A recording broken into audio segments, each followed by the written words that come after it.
পবিত্র কোরআনে আল্লাহ তাআলা উম্মতে মুহাম্মাদের উপদেশের জন্য পূর্ববর্তী যুগের বিভিন্ন ঘটনা বর্ণনা করেছেন, যেসব ঘটনাবলী মানুষকে বিপদে ধৈর্য ও প্রতিকূল পরিবেশে আল্লাহর উপর ঈমান দৃঢ় রাখতে সাহস যোগায়। পবিত্র কোরআন শরীফের 15 পারায় আসহাবে কাহাব বা গুহবাসীর এমন একটি আশ্চর্যজনক ঘটনা বর্ণিত হয়েছে। তাফসিরে ইবনে কাসির ও কাসাসুল কোরআনের বর্ণনায় ঘটনাটি হলো, ইসলাম পূর্ব যুগে এক অঞ্চলের মানুষেরা আল্লাহ তাআলাকে বলে মূর্তি পূজায় লিপ্ত ছিল, কিন্তু তাদের মাঝে সম্ভ্রান্ত 7 যুবক মানুষের নিজ হাতে বানানো মূর্তি পূজার বিষয়টি মেনে নিতে পারছিল না। কল্পিত মাবুদের উপাসনা তাদের বিবেককে নাড়া দিত। তাদের মনে একটি প্রশ্ন জাগত, নিজ হাতে গড়া কাঠের ও পাথরের মূর্তি কি করে আমাদের মাবুদ হতে পারে? কল্যাণ অকল্যাণের ক্ষমতাই বা তারা কোথা থেকে পেল? যিনি এই সুন্দর পৃথিবী সৃষ্টি করেছেন, এই আকাশ বাতাস তৈরি করেছেন, যিনি আমাদের জীবন ও মরণের একমাত্র মালিক, তাকে বাদ দিয়ে এগুলোর ইবাদত করা কি সম্ভব? তাহলে বন্ধুরা, চলুন জেনে নেওয়া যাক ইতিহাসের পাতা থেকে সেই 7 যুবকের কথা। আপনি যদি এমনই রহস্য রোমাঞ্চকর ভিডিও দেখতে আগ্রহী থাকেন, তাহলে অনুরোধ করবো ভিডিওতে একটি লাইক দিয়ে চ্যানেলটিকে সাবস্ক্রাইব করে রাখবেন। তাহলে বন্ধুরা, আর দেরি না করে চলুন শুরু করা যাক।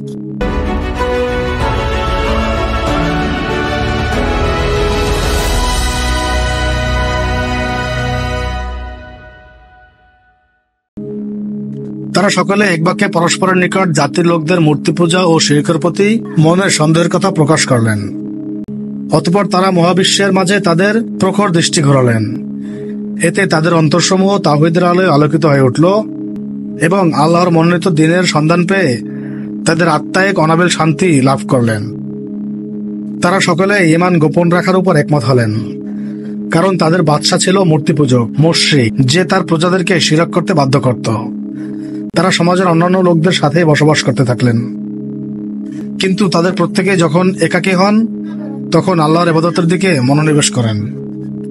কোনো এক রাতে যখন তারা সবাই একত্রিত হলেন, তখন তাদের একজন নিচু আওয়াজে এবং পূর্ণ সতর্কতার সাথে বললেন, হে আমার বন্ধুগণ, তোমরা শোনো, গতকাল আমি একটি খবর শুনেছি। যদি এটি সত্য হয়, আমার ধারণাও তাই, তাহলে অচিরেই আমাদেরকে আমাদের দিন হতে ফিরিয়ে রাখা হতে পারে, অথবা আমাদের জীবন নাশ করা হতে পারে। কিন্তু হঠাৎ একদিন বিষয়টি সে যুগের বাদশা জানতে পারলেন। রাজ্যের সম্ভ্রান্ত যুবকদের সম্পর্কে এসব জেনে তিনি রেগে গেলেন, রাজ দরবারে তাদের উপস্থিত করলেন। আমি জানতে পেরেছি যে তোমরা বাদশা এবং তার প্রজাদের ধর্ম ত্যাগ করেছ। তোমরা এমন এক নতুন ধর্মে প্রবেশ করেছ যে তা সম্পর্কে আমি জানিই না। কোথা থেকে তোমরা তা পেলে? আমি তোমাদেরকে কখনো এভাবে ছেড়ে দেব না। আমি জানি তোমরা সম্ভ্রান্ত বংশের লোক, তাই অন্যরা তোমাদের কারণে বিভ্রান্ত হতে পারে। এমন আশঙ্কা যদি না থাকতো, তাহলে তোমাদেরকে বাধা প্রদান করতাম না। যাই হোক, আমি তোমাদের ব্যাপারে তাড়াহুড়া করতে চাচ্ছি না। তোমরা চিন্তা করো, হয় তোমরা আমার ধর্মে ফেরত আসবে, অন্যথায় তোমাদের মাথাগুলো দেহ থেকে বিচ্ছিন্ন করা হবে। কিন্তু তাদের অন্তরগুলোকে আল্লাহ তাআলা মজবুত করে দিলেন, ঈমানকে শক্তিশালী করে দিলেন। তারা বললেন, হে বাদশাহ, আমরা এই দিনে কারো অন্ধ অনুসরণ করতে প্রবেশ করিনি, বাধ্য হয়েও নয় এবং অজ্ঞতাবশত নয়। আমাদের সুস্থ বিবেক ও ফিতরাত আমাদেরকে ডাক দিয়েছে।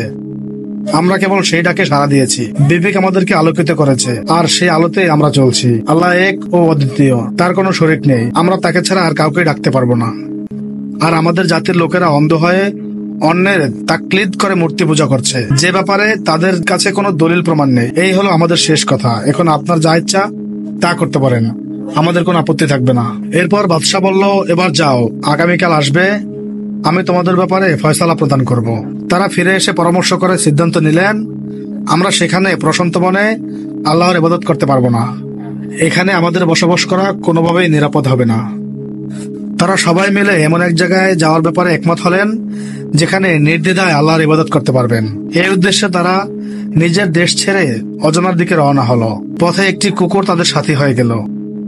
একই পথে চলতে লাগলো, তাদের সাথে ভালোবাসার বন্ধনে আটকে গেল এবং তাদের প্রহরী হওয়ার দায়িত্ব নিলেন। নিজেই মনোনীত করলেন নিজেকে।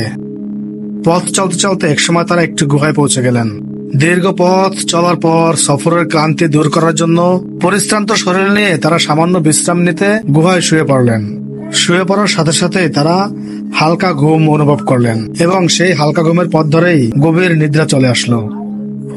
পরের দিন নির্দিষ্ট সময় বাদশার দরবারে হাজির না হওয়াতে তার লোকেরা তাদের অনুসন্ধানে বের হলো, কিন্তু তাদের আর খুঁজে পেল না। তারা এদিকে গুহাবাসী যুবকদের সঙ্গে আল্লাহ তাআলা এক বিস্ময়কর ঘটনা ঘটালেন। অল্প সময় বিশ্রামের জন্য তারা ঘুমালেও এক ঘুমে কেটে গেল কয়েক শত বছর। এর মাঝে পৃথিবীতে রাত দিনের পরিবর্তন, কত উত্থান পতন ঘটে গেল, কিন্তু তারা কিছুই অনুভব করল না। আল্লাহ তাআলার ইচ্ছায় তাদের শরীরকে হেফাজতের জন্য সূর্য অস্ত যাওয়ার সময়ও একটু বাম দিকে হেলে যেত। কুকুরটি তার দুই বাহু প্রসারিত করে বীরের মতো প্রহরীর কাজে গুহার বাইরে অবস্থানরত ছিল। এভাবে গভীর নিদ্রায় 309 বছর পার হয়ে গেল তাদের। এবার তারা ক্ষুধা ও পিপাসায় দুর্বল শরীর নিয়ে জাগ্রত হলেন। ঘুম থেকে উঠে তারা ভাবলেন সময় বেশি অতিক্রম হয়নি এবং হয়তোবা ইতিহাসের চাকা এই গুহার মুখেই থমকে রয়েছে। তাদের একজন বললেন, হে বন্ধুগণ, আমার মনে হয় এখানে আমরা দীর্ঘ সময় ঘুমিয়ে পার করেছি। তোমাদের মতামত কি? অন্যজন বললেন, আমার মনে হয় পুরো একদিন আমরা ঘুমেছিলাম, কারণ যে কারণে ক্ষুধা ও পিপাসা আমরা অনুভব করছি তাতে মনে হয় এরকমই আমরা ঘুমিয়েছি। তৃতীয় জন বললেন, সকালে ঘুমিয়েছি, এই দেখো সূর্য এখনো ডুবে যায়নি। মূল কথা হচ্ছে আমার প্রচুর ক্ষুধা অনুভব হচ্ছে, মনে হচ্ছে কয়েকদিন যাবত না খেয়ে আছি। আমাদের একজনকে এখনই শহরে গিয়ে কিছু খাদ্য ক্রয় করে নিয়ে আসা উচিত, তবে তাকে অবশ্যই সতর্কতা ও সাবধানতা অবলম্বন করতে হবে, কারণ লোকেরা যদি আমাদের অবস্থান সম্পর্কে জানতে পারে তবে তারা আমাদেরকে হত্যা করতে পারে কিংবা আমাদেরকে ফিতনায় ফেলে দিন পালন থেকে বিরত রাখতে পারে। বন্ধুরা, আজকের ভিডিওটি যদি আপনাদের কাছে ভালো লেগে থাকে অনুরোধ করব ভিডিওতে একটি লাইক দিয়ে কমেন্টে আপনার মতামত জানাবেন। আপনি যদি এমন রহস্য রোমাঞ্চকর ভিডিও পেতে চান তাহলে অনুরোধ করব চ্যানেলটিকে সাবস্ক্রাইব করে পাশে থাকবেন। আপনি যদি আমাদের চ্যানেলে নতুন হয়ে থাকেন তাহলে পুরোনো ভিডিওগুলো দেখতে থাকুন।